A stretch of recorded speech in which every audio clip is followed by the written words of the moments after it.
Show used to be called Coach's Corner. I'm looking for a new name. I like sports and entertainment. I'm the entertainment part. You, Coach Eric, are the sports part. You're Why? The entertainment? I'm the entertainment part. You're the real coach. I'm the business coach. But you are a famous coach, one of the winningest records in the history of high school and college basketball in the state of California. It gets better every week, by the way. Yeah, by the time we're done, you'll be in the you will be in the Hall of Fame.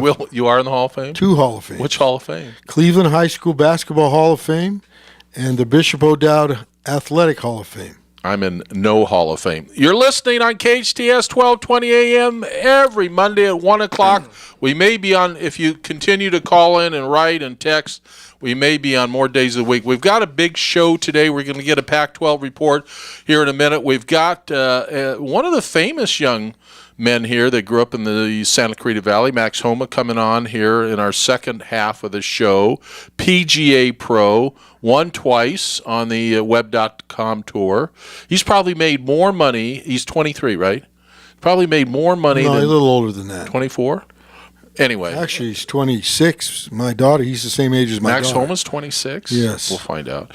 And then, of course, Allison Lee. We'll try to get her on the show, but she's also from Valencia High. What is in the water at Valencia High School that they continue to turn out pro athletes? They win all the CIF in almost every sport except cross country. Thank God there's a Saugus High School. What is it? Your son was All-American at Valencia High School. I believe that when an administration makes a commitment to the athletic program, like Paul Priest did, he opened Valencia High School much later than some of the other schools in our valley, and he had a commitment to making it one of the top athletic schools in the CIF, and by God, he did it. No, and now he's retired, and John Costanzo is the principal, and he's done a great job too. So I believe that it's an administration that looks out for its athletic program and hires the best coaches and lets them flourish. And that's a nice plug. If you're a grandparent, a parent out there, and you've got a son or daughter in sports, would love to have them come on the show. We're working on every week getting a representative from the Santa Clarita Valley on our national show. You can listen to us on hometownstation.com or on our fabulous app. Go to the App Store and type in KHTS 1220 AM. It's a great app. You can listen to all the great shows throughout the week on KHTS 1220 AM. Our show is an award-winning show. Our show has now become the #1 show with the retired coaches of South America. The retired coaches down in South America. Our producer is Justin Powell, who is one of the brilliant young men here at KHTS. El Chapo is a big fan of our show. Stop it. He listens, so stop it. All right, so hopefully we have a caller. Yeah, we'll take a caller. It's your guest. Okay, put him on. John, are you there? Yeah. Hey, how you doing, Coach? I'm good, Coach. Welcome to Southern California, ladies and gentlemen. This is my son, John Stephen Tunick, who is our Pac-12 representative. He'll be with us all year. He's a teacher up in Grants Pass, Oregon, also the defensive coordinator for the Grants Pass Caveman, and soon to be the head baseball coach at Grant. I don't think you should take both jobs. I'm just telling you, we talk off the air. Pick one sport and stay with it. Say hi to Coach Greg Herrick, who's in 2 Hall of Fames, John. It's my son, John. Hey, Greg, how's it going? John, nice to hear from you. I've heard a lot about you, and I'm looking forward to the day I can meet you. Yeah, hopefully he'll come home. Well, Oregon's your home anyway. All right, give us a Pac-12 report. Now, I want to give a disclaimer out that you are a Bruin lover, so you're going to be partial. That's why I've got to... Well, I really want to be objective, and so my goal is that maybe you're going to hear some names that you know a lot about right now. I did go to the Oregon spring game a couple weeks ago, and I learned a lot. But the Pac-12, I've been a Penn fan all my life, and now recently the Pac-12. So there is a lot of kids that are being recruited to Pac-12 schools from all over the country, and there is a lot of names that you may not know. So I'm just going to focus on one position today, and that's going to be the running back. So I kind of went through looking at some of the teams and where they fit. So I'm going to give you my top 5 running backs in the Pac-12 this year. And as I look at it, most people probably don't even know these names. These are going to be names that come September, October, these are going to be national news names. These are going to be kids that you didn't know about before, and you're going to say, where did they come from? And you're going to hear right here first. They're all going to get their notoriety on the football field, I hope, not on the police blotter. Yes, not in the social media. Okay. Where it's all right, give us your 5 names. Nice build up. Good job. Give us your 5 names. So everybody knows about Jake Browning. You know, he was a Heisman guy last year out of the University of Washington. What do you mean? What do you mean, Jake Brown? Jake Browning broke my son's state high school California passing record. Well, that's what I'm saying. You had to bring that up, didn't you? I apologize. That he's my number 5 on my list. But you know, I did get to go to the Nike clinic this year. We went to the coaches clinic this year, the national coaches clinic for Nike. And the keynote speaker this year was Chris Peterson. And I tell you what, I have more respect for Chris Peterson than ever. He has really taken a program that was falling, and he has rebuilt that program. And so this year's the number 5 running back in the Pac-12, in my estimation, is going to be that Myles Gaskin. You're going to hear his name a lot this fall. And then staying on the West Coast here, staying with the North, the Pac-12 North, Stanford just lost their stud athlete they've had the last couple of years, just got drafted. But Bryce Love is going to be a top tailback, top running back in the Pac-12. So be looking at a Stanford for Bryce Love. And then, of course, we know about Sam Darnold at USC, and they've got the number 1 recruiting class and yada, yada, yada. But there is a kid, Ronald Jones, who is now their tailback, their number 1 tailback out of SC. A lot of people call, SC tailback U. And Ronald Jones could be, I think, by the end of the season, right there in that Heisman talk with his quarterback. All right, well, that's 4 backs. Well, who's the 5th back? Well, I don't really want to talk a lot about Phil Lindsay. Phil Lindsay is supposed to be on the Heisman watch out of Colorado, but I'm not a big fan of Colorado. But so I just want to bring Oregon, since I'm from Oregon and I live here now. The Oregon State running back Ryan Nall, we know a lot about him here. He played high school ball here in the state of Oregon, and he was the Pac-12 kind of rookie of the year offensively, Ryan Nall. But if you haven't seen the Beavers, and they're definitely struggling, they're on the they're trending up, but they've struggled. But Ryan Nall is going to be a stud for them. And then finally, out of the University of Oregon, I think the Royce Freeman, Tony Brooks, they're kind of running back by committee up in Oregon, and I got to watch both those guys at the spring game. But they're, Willie Taggart, their new head coach, he talked about establishing the ground game in Oregon. That's what he did when he was in Florida, and he's recruited a lot of running backs. And so Justin Herbert, another Oregon high school player, is their quarterback at the University of Oregon. But Royce Freeman and Tony Brooks, I'm going to put as the number 1 running back combo, running back duo in the Pac-12 this upcoming season. So Oregon, we don't really know what to expect coming out of Eugene this year, but definitely look for Royce Freeman, Tony Brooks to hopefully bring the Ducks and the pride of the Northwest back to the Pac-12. All right, great sports report. We got people lined up. You did a great job on your first maiden voyage. That's Coach John Stephen Tunick out of Grants Pass High School. Give us 30 seconds. Does Grants Pass get in the finals this year in Oregon in high school football? 30 seconds.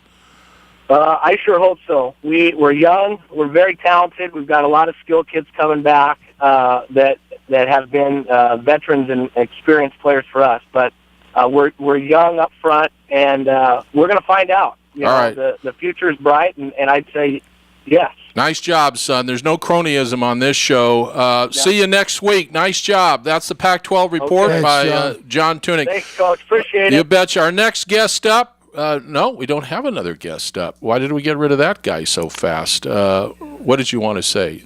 We have 1 minute and go to break. Is that what you want to say? No, your son, John, did a fine job of reporting. However, he said he was going to give us the name of 5 running backs, and he gave us 6. Is that the Thousand Oaks High School math department? Well, Jake Browning's a quarterback, right? Yeah, what was that all about? What was that all about? Now we have a caller. All right, the show is called Coach's Corner. Although we're shopping for a new name, our show is number one in retired coaches of South America. Just want to let everybody know that. Our next guest up from right here in our backyard, I believe. Right in our backyard from Canyon High School. Coach Gutierrez, Rich Gutierrez. I just had my son on, John Tunick, who you played against when he was at Thousand Oaks High School, and you guys were not kind to Thousand Oaks High School back in the 80s. You weren't kind to anybody back in the 80s. What is going on with Canyon High School now, Coach? Just living the dream, just trying to make it happen day by day, right? Day by day. So say hi to Coach Herrick. We wish you were in the studio, but we understand you got responsibilities. The legendary Coach Herrick, right? Rich is my guy. We taught together for a few years and got to know each other very well. And when he got the head coaching job at Canyon, I was very pleased with that because he's coming from the right direction. He understands kids. And no, he's a great. I met you a couple. You know you're going to get it going on. I don't know if you remember me. I met you 3 or 4 years ago when I brought my grandson out, and I thought my grandson had the perfect body build to be a lineman. Remember, I hired your line coach to coach him up during the summer. Remember that? Oh, was that Coach Titteriga when Titteriga went over? Yeah, That's right. I remember that. And then he did great. You were awesome. And then I go home and tell his mother, my youngest daughter, I can't wait. We're going to transfer Austin over to Canyon. There we go. And she said, what are you doing? I said, he's going to Canyon. He's not going to Saugus. She says, sit down, Dad. We need to have a conversation. That's awesome. Hey, I'm a Saugus grad. Yeah. Hey, Rich, tell me about what it's like to live in the shadows of Harry Welch. I mean, he's been long gone for a few years, but those of us that live in this valley understand the wide shadow that he put over the Canyon High football program. They were state champions, Foothill League champions. Coach is not living in no shadow. He's not living in any. I'm sorry, Coach. It's tough. No shadows. To follow somebody that's been successful. I didn't follow him. Varner did, who's over at West Ranch now. But I coached with Chris, and honestly, I kind of embraced it. So I never really saw it as a detriment, or a negative. I saw it as something that you should relish in. And I know Coach Welch. I coached for him. Actually, I just spoke to him about 2 weeks ago. He gave me a ring. He always checks up on me and stuff. And it's nice to have someone. Obviously, he's a legendary coach. He's a monster on the field. I mean, he's incredible to learn from. So having that opportunity to be here with him, I feel like it definitely gave me a foundation. So, I'm a football. I'm a coach's coach. Sometimes I tell coaches that all the time, even college coaches. I'm a fan, all the way around. Even with Coach Herrick, seeing him coach his girls and the success he's had. We all live in the same world, so it's just a matter of us trying to grind away. Yeah, if you coach like Coach Herrick, you'd be thrown out of the game in the first quarter. So tell us about a high school kid today. I played college. I played college football, college baseball, and I played high school football and baseball and basketball. He's a legend in his own mind. Tell us about the kids. Definitely a legend. I can hear that. Yeah, tell us about the kids today. Do you see any difference between the kids of 2017 and the kids of 2010? I do, and even when I played, which was in the 90s, I mean,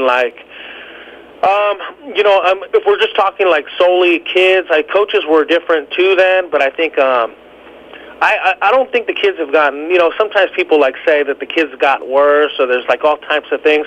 I think it's just a lot of technology out there nowadays, so there's there's a different communication style. Because it's different. You're not calling, I always tell my players, you're not calling someone's house to talk to them. Say you're talking to a girl, you got to go through the parents. Back in the days, and you had to have the communication skills of the mouthpiece to communicate with them.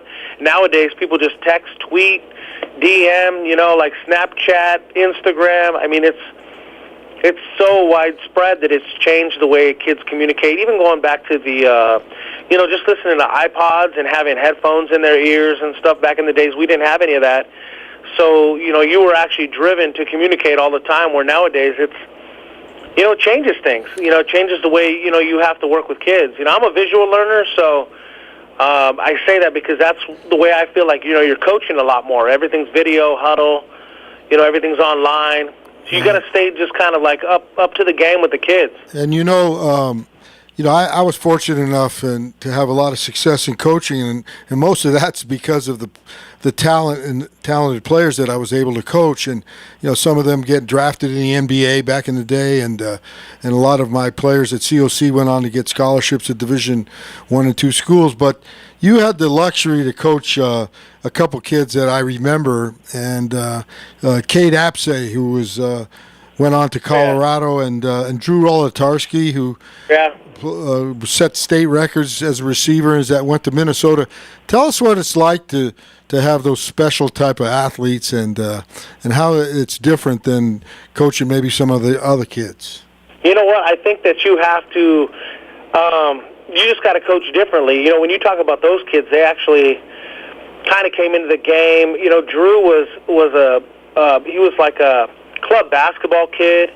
Went to Santa Cruz Christian, came here. His older brother came here, and it was almost like perfect timing. Interestingly, spending 4 years with Drew, as he was a varsity athlete, all four. I mean, he loves hunting. So I don't think people realize when he had an opportunity to go to school. He had San Diego State, Arizona, a number of schools. He went to Minnesota, and it's fun to watch. I think, Coach, you probably know this. Like, sometimes just some kids are just enjoyable to watch. You can't really tweak what they do. It's just they have special talents. Like Cade, interestingly, played JV, played freshman, didn't come up when he was a sophomore, and literally blossomed his final 2 years. So seeing his accuracy and just the way he communicated with the boys was just the twins. We had the Cabrera boys and Myra McAfee, Elijah Williams, Zach Chua. I mean, I can name so many kids that I look back on fond memories. Danny Castro. It's so much fun. All right, now tell us about 2017. I was looking at your schedule, and you're playing Moore Park, Burbank, Oxnard, Highlands, Simi Valley. Yes, sir. Now, you should thrash those people. So, no, not really. I mean, you got to look at Moore Park. Is a legendary school in a lot of ways. They had Coach Lenz. Yes. I mean, Oxnard has Coach Mack, who used to be, at St. Bonaventure, and Simi Valley has a new coach coming in the grind. So does Burbank. And Highland, they compete with some guys, and I like Coach Stowe. I actually choose schools where I like the coaches, and they're competitive too, because they're going to come at you, whether they have specific types of kids or not. They're going to fight you for the first, for the 4 quarters that you're actually going out there. All right, tell us a little bit about your team. What does it look like, the skill positions? Are you going to more focus on defense than offense, or what's going on? Oh, we're maximizing both. I hired some cool dudes. We actually did hired a strength and conditioning coach over the off season, which is kind of new to what we've done here. But Coach Davis has done an exceptional job. He's a graduate from Nevada. He worked closely with Valencia's program. There was a previous coach, Coach Rojas, that was there. And long story short, if you look at Valencia, obviously in the 9 years, they put the grind in. It's kind of nice. You got to, kind of learn from each other. And we've been grinding away on that. I was fortunate enough to bring back a couple of coaches that I had before. Surrounding the boys, I think we have a good group of seniors that are real chemistry-driven. Real leaders too, real scholars and academics too, and the sophomores coming up. Our sophomores grinded away last year. They did quite well, so I'm happy to see them come up, but they're feisty, so it's a nice bunch. All right, when I'm done with this basketball thing, I'm going to come up there. We're going to go out there and coach them up. And I'm going to coach your quarterbacks. I developed a pretty good quarterback. You're old enough to be our son, so we have to get out there and do some parenting. You're listening to KHTS 1220 AM every Monday. It's called Coach's Corner. Our very special guest, Rich Gutierrez, the head football coach at Canyon High School. And also, we're going to check back in with you after 2 days. We're going to check back with you 2 or 3 more times during the season. I have a question. Yes. Being an ex-baseball coach, I have a question. So in baseball, analytics now are becoming like half of every Major League Baseball team has an analytics guru. In football, is analytics a part of the game today? Like you're talking about like the Mel Kipers of the draft, like that I'm talking about statistics. I'm talking about analytics. Like you're playing. Let's take Moore Park. So the quarterback has a 60% passing rate. He passes to this one receiver 98% of the time. I mean, every position, every player has some statistics on him. Do you pay attention to those as a high school coach? Absolutely. We actually, having Huddle now, which is online, there's a lot of analytics that come out of it percentage-wise, what they like to do. There's so many tendency-driven types of plays and schemes that, it's so crazy now. I'm sure both of you know, like, back in the days we went I formation or full house, but nowadays you got spread offenses and offensive scoring, in the 50s every game. So it speeds up the game, and you have to find an edge. Well, what's funny about that is, a few years ago, Hart High School had Brady White and receiver that went to Stanford. Trent Irwin. Yeah, Trent Irwin. And Brady White threw it to Irwin 96% of the time. Oh, yeah. And there's your analytics. It's still, people couldn't stop it. Well, you know what? I'm going to throw this at you, too. When we played them that year, that Trent was a senior and Brady was a senior. Yeah. Trent caught 3 passes, so we limited their offense immensely. And I don't know if you remember this game; it's a couple years ago, but we lost by 1 point. It was 21-20, and then we went for it on at the end of the game for a 2-point conversion. But our whole goal was just to stop Trent. Yeah, I could did a very good job and limited their offense, which was at the time we were just kind of young coming off Cade's year. So yeah, I just never understood why people didn't. Double him, a guy in the front, the guy behind him, and let in basketball we get guys like that all the time. We try to limit their touches, limit their effectiveness, and we say, well, we're not going to let that person beat us. We're going to, if they got other people that can beat us, they're going to beat us. Well, that's the thing we did that game. Yeah. Is we doubled Trent, and Brady actually, he progressed over the years to be quite a runner. So he gashed us for a couple, but if we took one guy off of Trent, he just kind of would go back to Trent, and it's pick your poison kind of thing. Yeah, I know that old thing because my son's last high school game was against Canyon High School in the CIF semifinals, and I remember they put a scout on him, and they put a scout on Shane Vereen, and that was pretty smart because we didn't, the rest of our team wasn't really that great. And that just shut the offense down, and we had to go in other directions. And those kids weren't used to making big plays, and subsequently, we couldn't score like we normally do. And then, the rest is history. But I get it. I get what you're saying about those analytics. You gotta take advantage of what the other team gives you and try to shut down what they do well, and do what you do well. So my best wishes for you on that. Guys. Hey, you know what? I have we're going to have something on Thursday, and we're going to be having a round robin here at the school, which should be quite dynamite. There's going to be a number of schools here. We're going to have Hart, Valencia, and Berkeley, which Berkeley just came off the state championship. So, wow, is this like a passing league this Thursday? It is this Thursday at 4:30, and it's the first one for us. But obviously, with Hart and JT Shrout, their QB, and Berkeley with Brevin White, Brady's little brother, and Valencia is just Valencia, so coming out here and grinding away with those 4 schools, it should be fun. Well, give us a chance to give you a shout out to your football camp that you got coming up in June. Oh yeah, we have a football camp that we ran last year for the city of Santa Clarita, and we had about 150 kids out here. And honestly, it's not a money thing. It was, at the time we had to go with a specific amount, but we dropped it by $50 to make it $55. And it's going to be June 19th for 3 days, June 19th through the 21st, and it's 9 to 2. And honestly, it's just a good time for little kids to come out and mix it up. And I'm I'm a fan of football just in general, so it has nothing to do with Canyon football. It just has to do with kids loving the game. So it's going to be 9 to 2. You register through the City of Santa Clarita website, and from there we just kind of roll. Lunch is provided, T-shirts. It's cool. Coach, we hope to have you back many times. You're a quality person. You're a quality coach. Canyon's lucky to have you. We're lucky to have you. We'll have you back many more times this year. Good luck to you on this season. We'll be checking in many times. The show is called Coach's Corner every Monday at 1 o'clock. Coach Greg Herrick.